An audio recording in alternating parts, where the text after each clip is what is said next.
భార్యాభర్తలిద్దరూ డాక్టర్లే. ఒకే ఆసుపత్రిలో ఒకరు డర్మటాలజిస్ట్గా, ఇంకొకరు జనరల్ సర్జన్గా ఉన్నారు. వారికి పెళ్ళై 6 నెలలే అవుతోంది. ఇంతలో భార్యకు అనారోగ్య సమస్యలున్నాయని తెలిసి కూడా ఆమె పేరెంట్స్ తనకిచ్చి పెళ్లి చేస్తారనే పగను మనసు నిండా పెంచుకున్నాడు ఆ భర్త.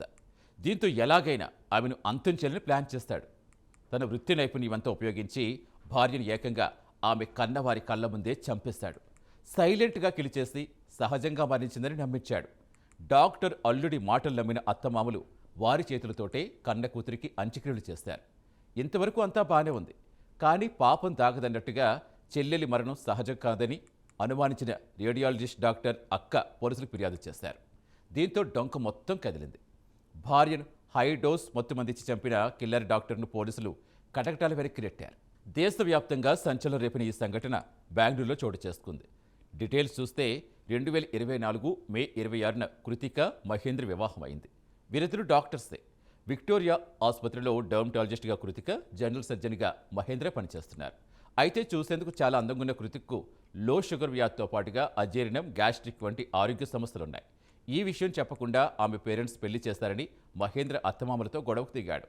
అనారోగ్యంతో ఉన్న మహిళను తనకిచ్చి పెళ్లి చేశారంటూ ఆగ్రహంతో రగిలిపోయిన మహేంద్ర చివరకు ఆమెను చంపాలని డిసైడ్ అయ్యాడు. తన చేతికి మట్టంటకుండా మాస్టర్ ప్లాన్ ఇంప్లిమెంట్ చేశాడు. ట్రీట్మెంట్ పేరుతో భార్యకు అనస్థీషియా మత్తుమంది ఇవ్వటం మొదలుపెట్టాడు.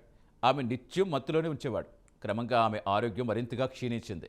దీంతో 2025 ఏప్రిల్ 23న తండ్రి ఇంట్లో ఉండగానే ఒక్కసారిగా కుప్పకూలిపోయింది. అప్పుడు మహేంద్ర కృతిక్కు ఇంట్రావీనస్ ఇంజెక్షన్ ఇచ్చాడు.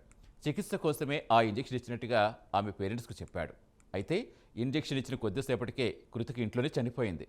దీంతో సహజ మరణంగా మహేంద్ర వారిని నమ్మించాడు. అల్లుడు డాక్టర్ కావడంతో అతడి మాటలు నమ్మిన అత్తమామలు దహన సంస్కారాలు చేసి ఊరుకున్నారు. అయితే కృతిక అక్క రేడియాలజిస్ట్ అయిన డాక్టర్ నిఖిత అనుమానం రావడంతో ఫిర్యాదు చేశారు పోలీసులకు. కేసు దర్యాప్తులో భాగంగా 6 నెలల తర్వాత ఫోరెన్సిక్ సైన్స్ ల్యాబొరేటరీ రిపోర్టులో కృతిక బాడీలో ప్రోపోఫోల్ అనే మత్తుమందు ఉన్నట్టుగా తేలింది. కృతిక మత్తుమందు సమ్మేళనం కారణంగా మరణించిందని రిపోర్ట్ నిర్ధారించింది. దీంతో అనస్థీషియా హైడోస్ ఇచ్చి కృతికను మహేంద్ర చంపిన విషయం 6 నెలల తర్వాత బయటపడింది. ఇక భార్యను హత్య చేశాక మణిపాల్కు పరారయ్యాడు మహేంద్ర. తాజాగా అరెస్ట్ చేశారు పోలీసులు. అతనిపై ఇప్పటికే లుకౌట్ సర్క్యులర్ జారీ చేశారు. హత్యను అమలు చేసేందుకు మహేంద్ర తన వృత్తిపరమైన ఓటీ, ఐసీయూ మందులు ఉపయోగించుకున్నారని, తర్వాత దాన్ని సహజమరణంగా చిత్రీకరించేందుకు ప్రయత్నించినట్టుగా తెలిపారు పోలీసులు.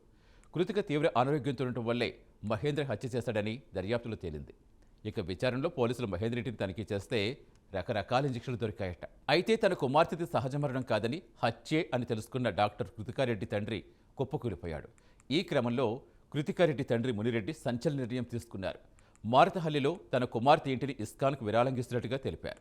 ఆమె జ్ఞాపకాలు ఈ ఇంట్లో చాలా వెంటాడుతున్నాయని, అందుకే ఈ ఇంటిని ఇస్కాన్ ఆలయానికి విరాళం ఇవ్వాలని నిర్ణయించుకున్నామని తెలిపాడు.